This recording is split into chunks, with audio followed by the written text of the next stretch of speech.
നമുക്കുമറിയാം ചാനലിലേക്ക് എല്ലാവർക്കും സ്വാഗതം. വിഷ്ണുമായ സ്വാമിയെക്കുറിച്ചാണ് ഈ വീഡിയോയിലൂടെ നാം ഇന്ന് മനസ്സിലാക്കുന്നത്. വിഷ്ണുമായ സ്വാമി നമ്മുടെ കൂടെ ഉള്ളപ്പോൾ കാണുന്ന ചില ലക്ഷണങ്ങളും എങ്ങനെയാണ് സ്വാമിയെ ആരാധിക്കുന്നത് എന്നതിനെക്കുറിച്ച് ഓരോന്നോരോന്നായി നമുക്ക് നോക്കാം. അതിനു മുൻപ് ഈ ചാനൽ നിങ്ങൾ ആദ്യമായിട്ടാണ് കാണുന്നതെങ്കിൽ ചാനൽ സബ്സ്ക്രൈബ് ചെയ്ത് അടുത്തുള്ള ബെൽ ബട്ടൺ ഇനേബിൾ ചെയ്ത് വയ്ക്കുക. ഞാൻ അപ്ലോഡ് ചെയ്യുന്ന വീഡിയോകൾ തൽക്ഷണം നിങ്ങൾക്ക് ലഭിക്കുന്നതാണ്. വീഡിയോ ഇഷ്ടമായാൽ ലൈക്കും ഷെയറും ചെയ്യാൻ മറക്കല്ല. നിങ്ങളുടെ വിലയേറിയ അഭിപ്രായങ്ങൾ കമൻ്റായി രേഖപ്പെടുത്തുക. അപ്പോൾ വിഷ്ണുമായ സ്വാമിയെ ആരാധിക്കാൻ ആഗ്രഹിക്കുന്നവർ ആദ്യം സ്വാമിയെക്കുറിച്ച് മനസ്സിലാക്കണം. അല്ലാതെ ഒരു ദിവസം പെട്ടെന്ന് ഒരു തകിടോ നാണയമോ ഫോട്ടോയോ വിഗ്രഹമോ എവിടെ നിന്നെങ്കിലും വാങ്ങി വിളക്ക് തെളിയിച്ച് പ്രാർത്ഥിക്കുകയല്ല. മറിച്ച് സ്വാമിയെ അറിയണം. അതിനായി മനസ്സിനെ പക്വതപ്പെടുത്തണം. സ്വാമിയുടെ അവതാരത്തെ അറിയണം. അതിനായി മനസ്സിനെ തയ്യാറാക്കണം. എപ്പോഴും മനസ്സിൽ സ്വാമിയെക്കുറിച്ചുള്ള ചിന്തകൾ മാത്രമേ പാടുള്ളൂ. അപ്പോഴാണ് സ്വാമിക്കും നിങ്ങളെക്കുറിച്ച് മനസ്സിലാക്കാൻ കഴിയും. സാധാരണയായി നമ്മൾ ഒരു VIP കാണാൻ പോകുകയാണെങ്കിൽ നമ്മൾ മുൻകൂട്ടി അപ്പോയിൻമെൻ്റ് എടുക്കും, അല്ലേ? അതുപോലെയാണ്. നിങ്ങൾക്ക് മനസ്സിലായി എന്ന് കരുതുന്നു. അപ്പോൾ എല്ലാവർക്കും പെട്ടെന്ന് കാര്യങ്ങൾ നടക്കണം, പെട്ടെന്ന് കോടീശ്വരനാകണം, പെട്ടെന്ന് ലോട്ടറി അടിക്കണം, പണക്കാരനാകണം എന്ന ചിന്തയിലൂടെയാണ് സ്വാമിയെ ആരാധിക്കുന്നത്. അങ്ങനെ ഈ വിഗ്രഹങ്ങളും ഫോട്ടോകളൊക്കെ വാങ്ങി വിളക്ക് തെളിയിച്ച് 1 മാസമായി 2 മാസമായി ഒന്നും നടക്കുന്നില്ല എന്ന് വരുമ്പോൾ നമുക്ക് ആദ്യമുള്ള ആ ആരാധന കുറയുകയാണ് പതിവായി കണ്ടുവരുന്നത്. അപ്പോൾ സ്വാമി നിങ്ങളെ മനസ്സിലാക്കി വരുമ്പോഴേക്കും നിങ്ങൾ ആരാധനയിൽ നിന്ന് പിന്മാറിയിരിക്കും. അന്ന് തൊട്ട് നിങ്ങൾക്ക് പല തടസ്സങ്ങളും കാണുവാൻ തുടങ്ങിയിരിക്കും. അതുകൊണ്ട് സ്വാമിയെ ആരാധിക്കുന്നവർ ഒന്ന് ഓർക്കണം. ആദ്യം മുതൽ അവസാനം വരെ സ്വാമിയെ ആരാധിക്കാൻ പൂർണ്ണമായ മനസ്സുള്ളവർ മാത്രം ഈ ആരാധന തുടങ്ങിയാൽ മതി എന്നാണ് എൻ്റെ അഭിപ്രായം. സാധാരണ സ്വാമിയെ പ്രാർത്ഥിക്കുന്നതിൽ തെറ്റില്ല.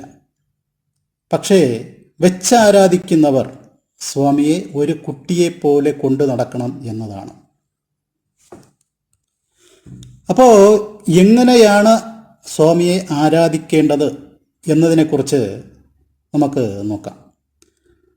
ആദ്യം വിശ്വാസമാണ്, പൂർണ്ണമായ ഭക്തിയാണ്. സ്വാമിയെ നാം പൂർണ്ണമായി വിശ്വാസത്തോടെ ആരാധിച്ചു തുടങ്ങണം. 100% ഭക്തിയുണ്ടെങ്കിൽ മാത്രമേ സ്വാമി നമ്മുടെ കൂടെ ഉണ്ടാകൂ. അല്ലാതെ പാതി മനസ്സോടെ സംശയത്തോടെ ഒരു കാരണവശാലും സ്വാമിയെ ആരാധിക്കരുത്. അത് ഫലത്തിന് പകരം ദോഷം ചെയ്യൂ എന്നതാണ് പറയപ്പെടുന്നത്. രണ്ടാമത്തേത് സമയമാണ്. സമയം ആരാധനയ്ക്ക് ഒരു വലിയ പങ്ക് വഹിക്കുകയാണ്. നമ്മൾ എന്നും പ്രാർത്ഥിക്കുന്നത് അല്ലെങ്കിൽ ആരാധിക്കുന്നത് ഒരു സമയം തിരഞ്ഞെടുക്കേണ്ടതാണ്. പുലർച്ചെയാണ് നല്ലത് എന്ന് പറയപ്പെടുന്നു. എപ്പോഴായാലും നിങ്ങൾ തിരഞ്ഞെടുത്ത സമയത്തിൽ ആരാധന തുടങ്ങിയിരിക്കണം. അടുത്ത മൂന്നാമത്തേത് നിവേദ്യം. നിങ്ങൾ ആദ്യം തുടങ്ങുമ്പോൾ എന്തൊക്കെ ഭഗവാന് നിവേദിക്കണം എന്ന് നിങ്ങൾ തന്നെ മനസ്സിലാക്കി തിരഞ്ഞെടുക്കുക. വിളക്ക് മാത്രം വയ്ക്കാം, പുഷ്പങ്ങൾ മാത്രം വെച്ച് പ്രാർത്ഥിക്കാം. അവൽ, മലർ, കൽക്കണ്ട്, പഴവർഗ്ഗങ്ങൾ എന്തായാലും സ്വാമി സ്വീകരിക്കുന്നതാണ്. ഇത് എല്ലാമായും വെച്ച് പ്രാർത്ഥിക്കാവുന്നതുമാണ്. എന്നാൽ നിങ്ങൾ ആദ്യം എങ്ങനെയാണോ നിവേദ്യം വയ്ക്കുന്നത് അതുപോലെ എന്നും വെച്ച് പ്രാർത്ഥിക്കണം, ആരാധിക്കണം എന്നത് നിർബന്ധമാണ്. അടുത്ത നാലാമത്തത് ദുർചിന്തകളാണ്. ആരെയും നശിപ്പിക്കുക എന്ന ചിന്തയോടെ സ്വാമിയെ ആരാധിക്കരുത്. അങ്ങനെ വന്നാൽ ഫലം വിപരീതമായിരിക്കും. നിങ്ങൾക്ക് ശത്രുക്കൾ ഉണ്ടാകാം, അതൊക്കെ നിങ്ങൾ സ്വാമിയോട് പറയുക. പക്ഷേ മനസ്സിൽ സൂക്ഷിച്ചു വെച്ച് അതിനു വേണ്ടി മാത്രം സ്വാമിയെ ആരാധിക്കരുത്. അത് ഫലം ഉണ്ടാവില്ല, വിപരീത ഫലം ആയിരിക്കും എന്നാണ് പറയപ്പെടുന്നത്. അപ്പോൾ ഇത്രയും കാര്യങ്ങൾ നോക്കിയാൽ മതിയാവും. ഇത്രയും ശക്തനായ സ്വാമി നമ്മുടെ കൂടെ ഉണ്ടോ എന്ന് പലർക്കുമുള്ള സംശയം. പലർക്കും സംശയങ്ങളുണ്ടാകാം. നമ്മൾ ഇത്രയൊക്കെ ചെയ്തു, നമ്മുടെ കൂടെ സ്വാമി ഉണ്ടോ എന്ന് അറിയണം, എങ്ങനെ അറിയും എന്നതിനെക്കുറിച്ച്. അത് എങ്ങനെ നമുക്കറിയാൻ സാധിക്കും എന്നതിനെക്കുറിച്ച് നോക്കാം.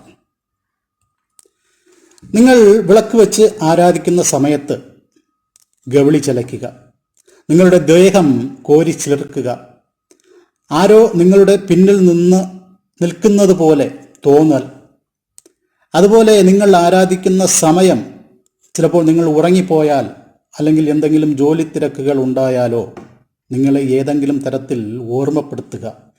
ഇതൊക്കെ സ്വാമി നിങ്ങളുടെ കൂടെ ഉണ്ട് എന്നതിൻ്റെ ലക്ഷണങ്ങളാണ്. അതുപോലെ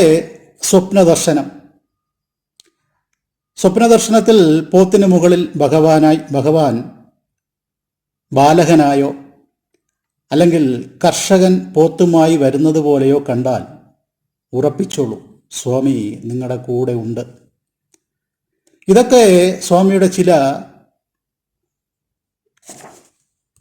സ്വാമി നമുക്ക് തരുന്ന ചില സൂചനകളാണ്, കൂടെ ഉണ്ട് എന്നതിൻ്റെ സൂചനയാണ്. അപ്പോൾ ഇതുപോലുള്ള ലക്ഷണങ്ങൾ ഉണ്ടായാൽ പൂർണ്ണമായ ഭക്തിയും വിശ്വാസവും ഉണ്ടെങ്കിൽ സ്വാമി സർവ ഐശ്വര്യങ്ങളും തരും എന്നതിൽ യാതൊരു സംശയവും വേണ്ട. ഒന്ന് മാത്രം അറിയുക, പാത്രം അറിഞ്ഞ് വിളമ്പുക. ഭക്തി ഉള്ളിടത്ത് മാത്രമേ സ്വാമി ഉണ്ടാവൂ. അപ്പോൾ എല്ലാവരെയും സ്വാമി അനുഗ്രഹിക്കട്ടെ എന്ന് പ്രാർത്ഥിച്ചുകൊണ്ട് ഈ വീഡിയോ ഇവിടെ നിർത്തുന്നു. ഈ വീഡിയോ ഇഷ്ടമായാൽ ലൈക്ക് ചെയ്യുക, ഷെയർ ചെയ്യുക, നിങ്ങളുടെ വിലയേറിയ അഭിപ്രായങ്ങൾ കമൻറ്റ് ചെയ്യുക, ചാനൽ സബ്സ്ക്രൈബ് ചെയ്യുക. അടുത്തൊരു വീഡിയോയിൽ കാണുന്നതുവരെ എല്ലാവർക്കും നന്ദി, നമസ്കാരം.